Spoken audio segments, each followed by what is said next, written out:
Hello. Welcome to Happy Nightmares. Traveling abroad in an unfamiliar location can be frightening.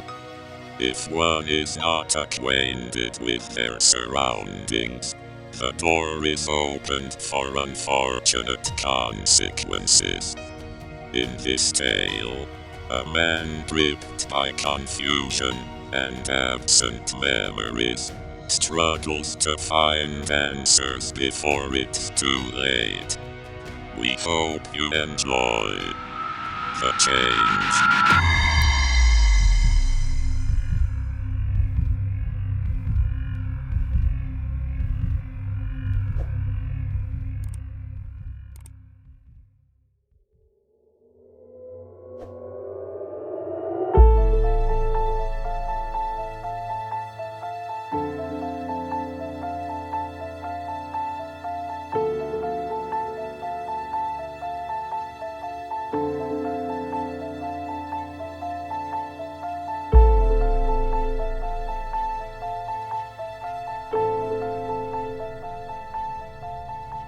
Trace Fishers opened his eyes just a bit, not seeing anything, and then closed them again as consciousness slowly found him. He opened them a second time, more fully, upon complete darkness. He could see nothing and felt as if the world around him was spinning. He closed his eyes again as hot pain swarmed in his head. The only sound his ears registered was a slow, repetitive dripping, as water leaked from a spout somewhere in the distance. The echo from the dripping water led Trace to believe he was surrounded by a very large expanse of space, possibly an open warehouse or large basement. The air around him was cold and smelled dank and moldy. Had his vision not been so drastically impaired, he would have been able to see white puffs of vapor expelling from his mouth and nostrils as he breathed. Where had he been? What had he been doing? Where was he now? The only thing of which he could be certain was the burning pain that continued to swell and retreat at the back of his skull. Currently, Trace was in a limp, twisted pile on the ground. The side of his face was pressed against wet, pitted concrete as cold as ice. As awareness returned to him, he stayed where he was for a moment, fearing that if he sat upright quickly, the pain in his head would result in a fainting spell. Trace began to raise his left hand toward the back of his head, and immediately another sound joined the dripping water. The heavy dragging of metal chains. His arm felt much heavier than normal, and cold metal rubbed against the already raw skin of his left wrist. Now he slowly began to sit up. The pain in his head swelled, but not enough to threaten his consciousness. His fingers explored the thick shackles which were clamped around his wrists and a similar restraint around his neck. His breath quickened and panic began to creep in. Trace followed the chains to thick metal bolts driven deep into the concrete beneath him. He pulled, but they would not budge. Trace finally reached up and touched the back of his head. There was a large, tender lump, but he was thankful for the absence of an open wound. He pressed it gently, and a lightning bolt of pain shot through his head and down his neck. He had to brace himself to keep upright. It faded, but the sickening throb remained. In the distance, a small circle of light appeared, distracting Trace from his injury. The light bobbed back and forth, someone with a flashlight walking through the large room. The beam of light allowed Trace a better understanding of his surroundings, and he did not like what he saw. He was surrounded by bars on all sides, a massive square cage of at least 20 feet in width and length. The solid metal ceiling of the cage was at least 10 feet above him. Aside from Trace and the chains, there was nothing else within the walls of this cage. Even more disturbing than his own confinement, Trace could see that his was one of many rows of identical cages within which he could see the silhouettes of other captives. Some still appeared to be sleeping the good sleep, while others were focused on the approaching light. A few began to cry out, to scream for help. Others still were beyond Trace's comprehension, big bulging figures with massive shoulders that heaved as they breathed. It was from these monstrosities, he assumed, that new noises began to rise in response to the approaching light. Low, guttural growls and grunts that should have been restricted to unknown horrors from the deepest and darkest jungles. With only the bright light behind them, Trace could not make out any details of these, whatever they were. Whoever carried the light was weaving in between the cages. The walkways separating them were only about 3 feet wide, and Trace wondered why they weren't afraid of these things reaching through the bars to grab them. He quickly found out as one of the monsters leapt at the bars when the light passed by with a blood-curdling roar. The chains jerked it to a harsh halt, just shy of the bars. The monster barked in pain, but continued fighting against the restraints. Trace looked down at his own shackles and swallowed hard. Trace looked up and tried to see as much as he could in the approaching light, which eventually came to a stop in front of his prison cell. By the sound of the footsteps, there were 3 or 4 people behind the light. They stood there for a moment, shining the light directly into Trace's eyes so that he was blind to their identity. Suddenly, 6 of the bars shot up into the ceiling, leaving an opening through which the mysterious people entered Trace's cell. "What's going on? Where am I?" Trace said in a shaky voice. He could think of nothing better to say, but knew he couldn't just sit back and say nothing. He suddenly knew with certainty that these people were not here to help him, and he began to scamper away from them, even though he knew the chains would stop him eventually. As he reached the end of his chains, a deep burning erupted in his side as electricity coursed through his body.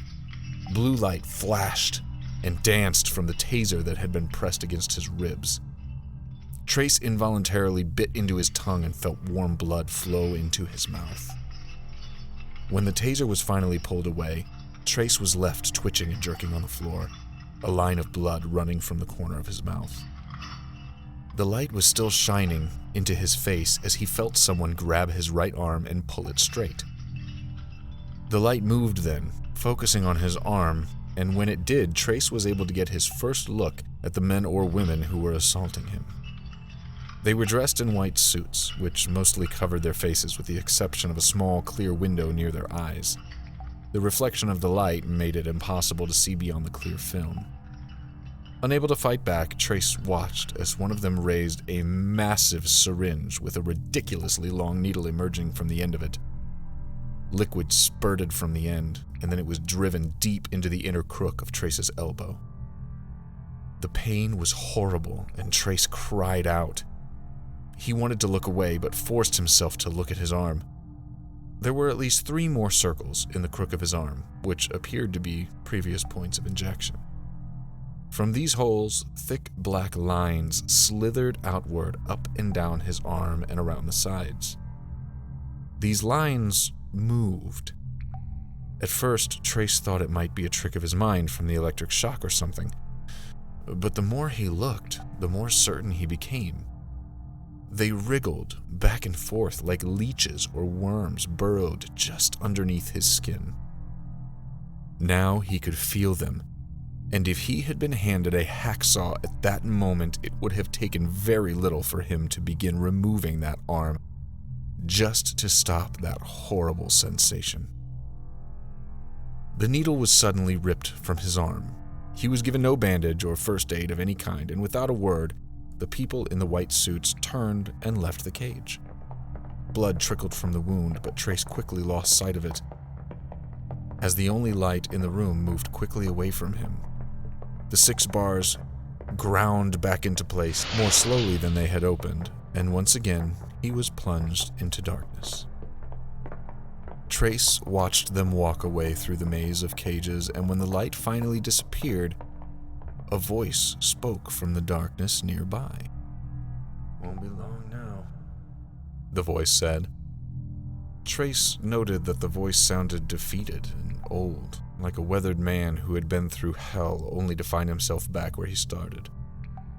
As the effects of the taser wore off, Trace called out to the man, asking what he meant and who he was. But the man never spoke again. Instead, a deafening buzzing sound blared through the room, causing Trace's heart to leap into his throat. There was a grinding sound from above him as a door opened in the ceiling at the center of the cell. In the darkness, Trace could not see what was happening, but a moment after the opening appeared, something must have fallen into the cage. He couldn't see it fall, but he heard it land on the cement with a terrible splat. It had to have been big. He could tell from the sound that whatever it was had weight to it. When it hit the ground, a hot, stinking liquid splattered across Trace's face. He began frantically wiping the horrible stuff from his face as he heard more smacking sounds coming from all around him, as the rest of the cages received their gift. Trace stayed where he was, refusing to go anywhere near whatever had fallen in with him. Even though he couldn't see, he turned his face away and closed his eyes, wondering how things could get any worse. Then he heard the sounds of hungry chewing from all around him. It had to be the monsters. They were eating whatever had just fallen into the cages. Aside from the chewing, Trace heard some of the people like him retching and hacking, so disgusted by the sounds and by whatever had fallen from the ceiling that they could not hold back. Trace was also close to being sick, but choked down his nausea.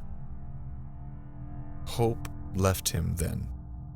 There hadn't been much to begin with, but right now there was none, and as panic once again reared inside him, another sensation took over.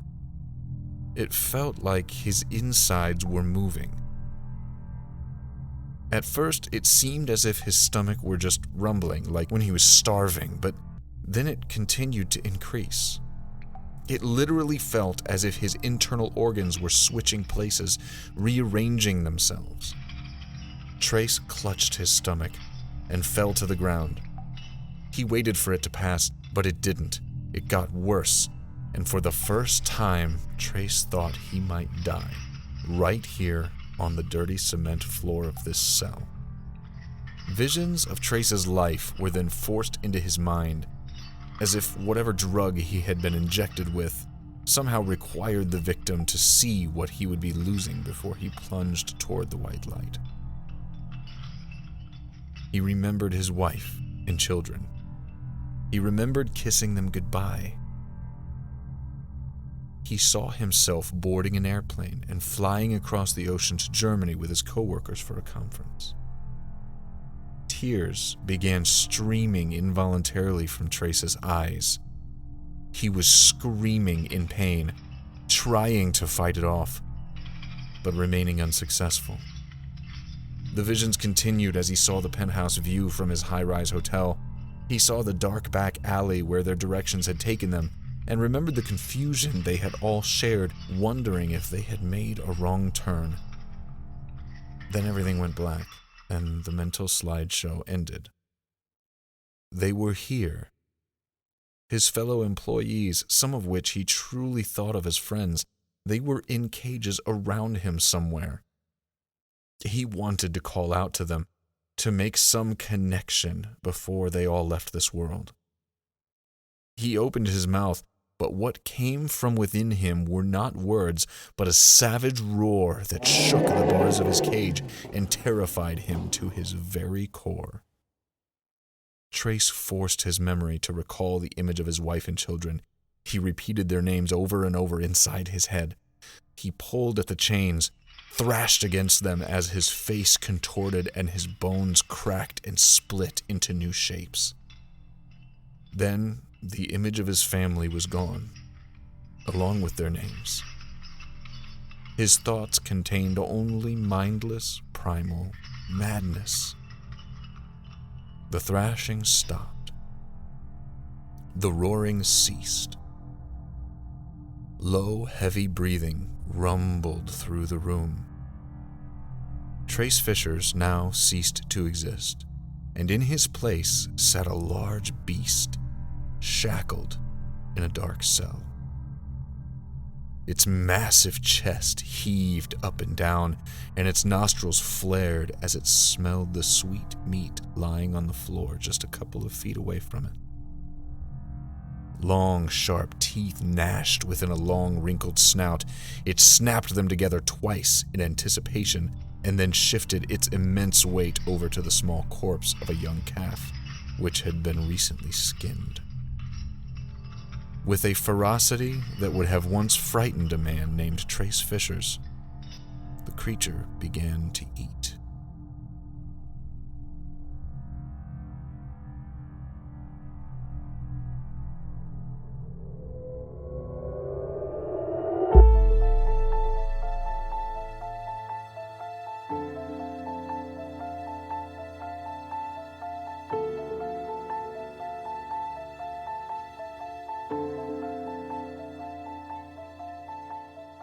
Even though Trace fought to keep hold of his humanity and the memories of those he loved, he was powerless against the evil that had been forced upon him.